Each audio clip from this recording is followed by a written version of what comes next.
Let's start with something simple. If a rule was written thousands of years ago by men who thought the earth was flat, diseases were demons, and slavery was normal, should we still call it holy law today? You'd think common sense would answer that for us. But religion has this strange ability to make absurd things sound sacred. Things that would sound insane if said by anyone else suddenly become untouchable when said in a holy book. Let's look at these so-called divine laws, the ones meant to guide humanity, and see how well they hold up when measured against something as basic as common sense. Spoiler, not well. Take the idea of stoning someone to death for adultery. You find it in the Bible, in the Torah, and in Islamic law. Three of the world's major religions, supposedly teaching mercy, all share a law that says, if a man or woman has an affair, the community should gather stones and kill them. Now imagine applying that today. Picture a group of people throwing rocks at another human being until they die, in the name of morality. That's not divine justice. That's mob violence wearing a halo. And yet, in some parts of the world, this law is still enforced. Not metaphorically, not historically, but literally. So here's the question. If a moral law can only be followed through barbarity, can it really come from a moral God? Let's take another. In the Old Testament, Leviticus says a woman who gives birth is unclean. She must stay isolated for 7 days if she gives birth to a boy, and 14 if she gives birth to a girl. Why? Because apparently giving birth, the very act that continues life, makes her impure. And a daughter? Double the impurity. It's not just sexist, it's biologically nonsensical. No sane mind would see childbirth, one of the most selfless acts a human can do, as a contamination event. Yet, religious law treats it like sin management. In Islam, you find a similar theme. Menstruation and childbirth are considered times of impurity. Women are forbidden from praying, fasting, or entering mosques during this period. Now, think about this logically.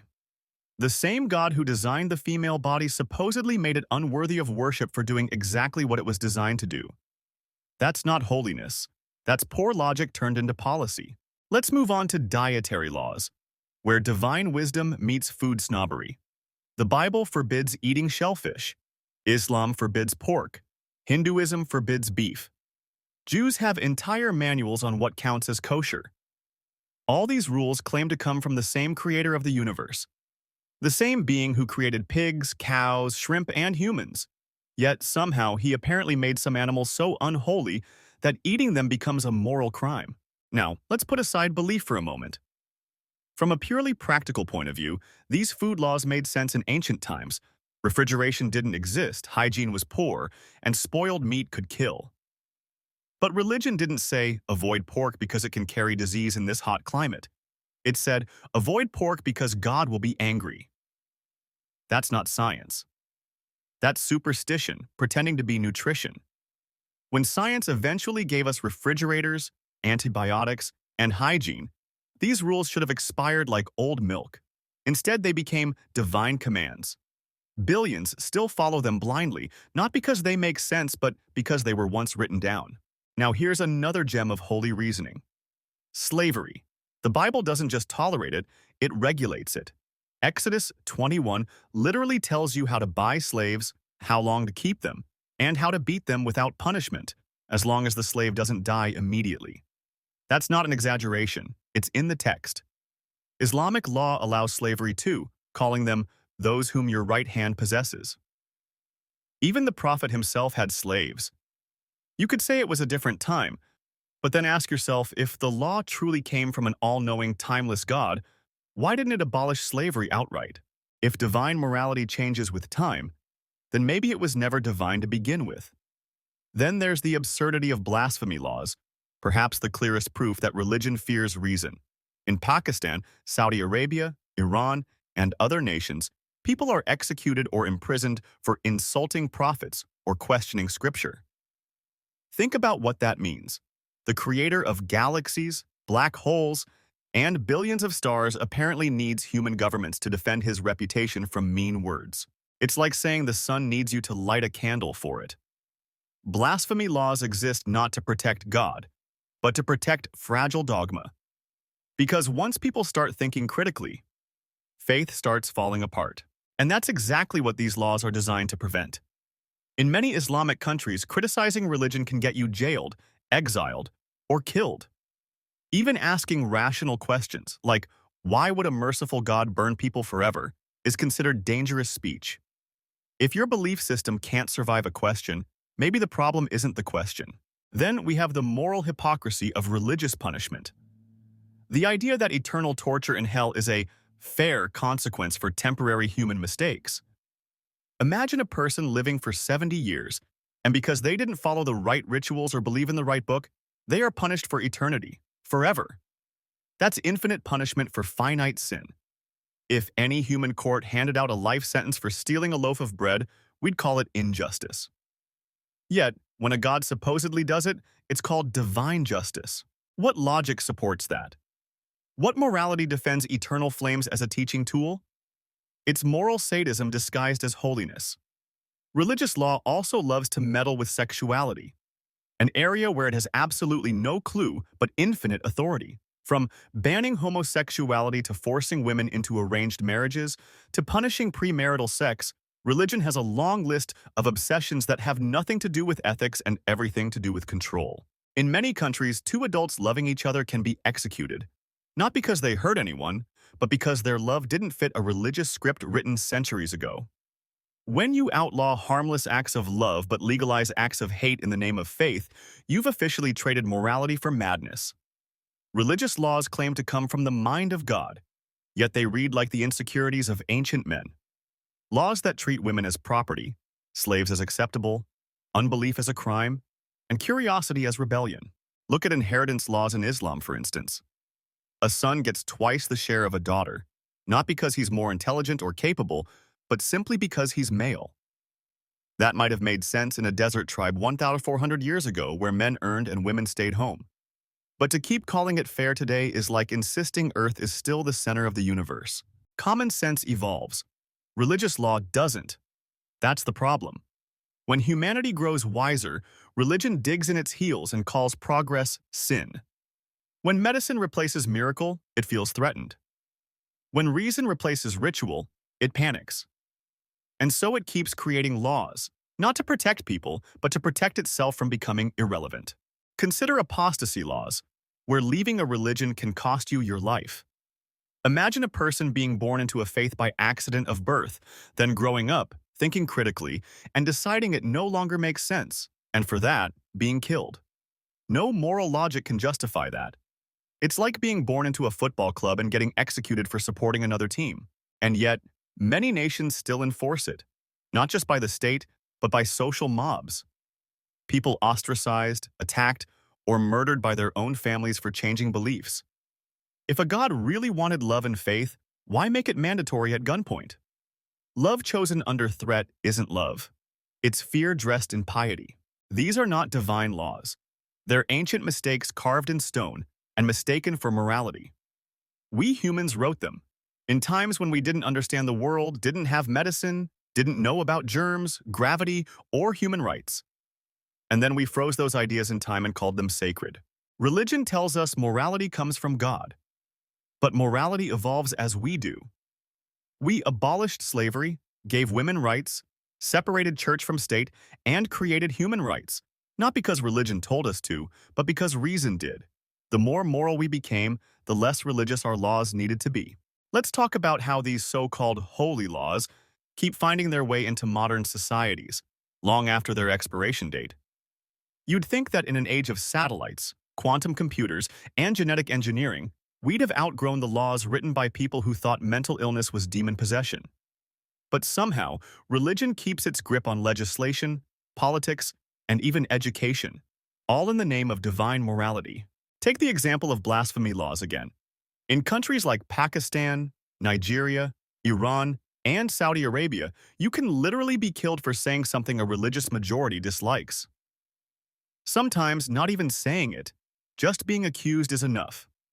There have been cases where people were lynched before trial, sometimes over rumors, sometimes over a misheard word. That's how fragile the idea of divine law becomes when it's given human enforcement. It turns into legalized paranoia. In the West, things look more civilized, but the roots are the same.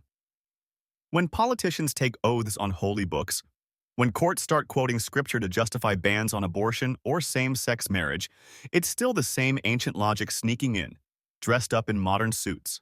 Let's be real. A law should protect people, not beliefs. Beliefs don't have feelings. People do. Religious laws flip that logic upside down. They protect ideas from criticism, protect gods from questions, and punish humans for thinking. That's why religious law always fears freedom, because freedom exposes its absurdity. Look at the Christian world's obsession with abortion bans. The argument usually goes something like, life begins at conception, and only God has the right to take life. But then, the same believers support wars, death penalties, and gun rights. Apparently, life is sacred only when it fits their theology. It's not about protecting life. It's about enforcing belief. If they truly believed every conception was sacred, they'd be lobbying to save miscarried embryos from heaven's dumpsters. But they don't, because deep down, they know biology doesn't follow scripture. Logic does. Biology is messy, complex, and indifferent. But religion hates complexity. It wants the world in black and white, good or evil, believer or infidel, heaven or hell. And when the world doesn't fit that box, it writes laws to force it to. Now take Sharia law, the Islamic version of divine legislation. It's presented as perfect, divine, and eternal, yet it needs constant human interpretation. That's already a contradiction. If divine law needs humans to explain it, then whose law is it really? Even within Islam, scholars can't agree on one interpretation. Sunni, Shia, Wahhabi, Sufi, each claims their version of Sharia is the true one. If divine perfection leads to human confusion, maybe it wasn't that divine. In some Islamic countries under Sharia, thieves get their hands cut off, women need 4 male witnesses to prove rape, and people are executed for leaving the religion. Imagine calling that justice. In a world that sends rovers to Mars and decodes DNA, we still have laws demanding amputations for theft. That's not holiness. That's medieval horror, kept alive by fear. And here's the irony. These laws claim to represent morality. But morality based on fear isn't morality. It's obedience. A moral act should be done because it's right, not because you're scared of divine punishment. If you're only kind because you fear hell, you're not moral. You're terrified. Religion says, without God, there is no morality. But history shows the opposite. When religion ruled the world, we had inquisitions, witch hunts, slavery, child marriages, and crusades, all fully legal under divine law. When reason started ruling, we got human rights, education, democracy, and equality. If morality truly depended on religion, we'd still be burning heretics for asking questions. Now let's look at something most people overlook: clothing laws. From nuns' habits to hijabs, turbans, and modesty codes, holy laws love to dictate how people should dress. The logic? To maintain purity, to avoid temptation, to please God. But let's ask a basic question. Why would an all-powerful, all-knowing being care about what fabric you put on your skin? Why would the creator of galaxies have a dress code? In some Muslim countries, women are forced by law to cover themselves from head to toe. In Iran, women are arrested, beaten, or even killed for showing their hair. And it's all justified by saying God commands modesty. Yet that same God created human bodies, the same ones religion says must be hidden in shame. So which is it? Did he create beauty only to forbid looking at it? It's not about modesty. It's about control. Controlling how people dress is a way to control how they think. Because if you can make people obey in small things, you can make them obey in big things too. Religious law thrives on obedience, not logic, not consent. And that's why it always conflicts with freedom. Freedom requires you to think. Religion requires you to stop.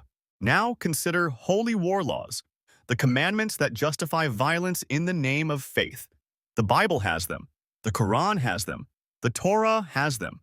Kill the infidels, smite the unbelievers, wage jihad, cleanse the land.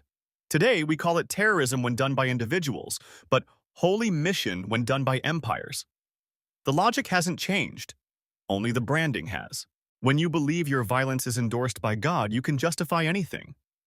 That's why divine law is so dangerous. It removes accountability. If God commands it, who are you to question? But if the command itself is irrational, harmful, and cruel, what kind of God are you obeying? In every religion, there are people who pick and choose. They follow what sounds good and ignore what sounds insane. That's actually proof that morality doesn't come from Scripture. It comes from human conscience. If we were truly guided by divine law, we'd still be sacrificing goats to stop plagues and stoning people for wearing mixed fabrics. Every time a believer says, "Oh, that law isn't meant for today," they're admitting it was never timeless. They're admitting reason outranks revelation. So what do we really learn from all these so-called holy laws? That religion didn't create morality. It hijacked it. It took natural human empathy and wrapped it in fear, punishment, and blind obedience. It told us, don't steal, not because it harms others, but because God is watching. Don't kill, not because life is precious, but because hell awaits. Don't lie, not because honesty builds trust, but because divine surveillance never sleeps. That's not morality. That's moral blackmail. When you remove the fear of hell and the promise of heaven, true morality begins. Because then, you're kind without reward, honest without fear, and just because it's right, not because you're told to be. And maybe that's what religion fears most, people doing good without needing God. Because once you realize you can be moral without divine permission, the entire system collapses. That's why these laws persist. They're not about truth. They're about control. Keeping humans mentally colonized by guilt, fear, and dependency. Think about it. What kind of all-powerful being would need constant praise, strict rituals, and endless obedience? A God who demands worship sounds more insecure than infinite. If logic were truly divine, the first holy law would have been, use your brain. But religion couldn't risk that. Because the moment you start thinking, you stop obeying. And that's why, even today, the clash between holy laws and common sense continues. Every progressive movement, from gender equality to LGBTQ rights, from scientific research to free speech, faces resistance not from reason, but from religion pretending to be morality. The truth is simple. Morality doesn't need to be holy to be good, and holiness doesn't need to be moral to be followed. But only one of them makes the world a better place, and it's not the one carved on ancient tablets. So when someone says divine law is perfect, ask them, if it's perfect, why does it need amending, interpreting, softening, or apologizing for? Why do we keep cherry-picking what parts to follow and what to ignore? Why do modern believers need lawyers to explain what ancient prophets supposedly made clear? Because deep down we all know the truth. These laws were written by men, not gods. Men who didn't understand disease, biology, psychology, or equality. Men who mistook ignorance for revelation and control for virtue. The world outgrew them long ago. It's time our minds did too. If morality, justice, and compassion exist, they exist because of us. Not because of ancient rules, but because of human reason. That's what makes us moral creatures. Not blind obedience, but conscious choice. And that's why holy laws will always fail the test of logic. Because the moment you question them, they crumble. And the moment you replace fear with reason, they disappear.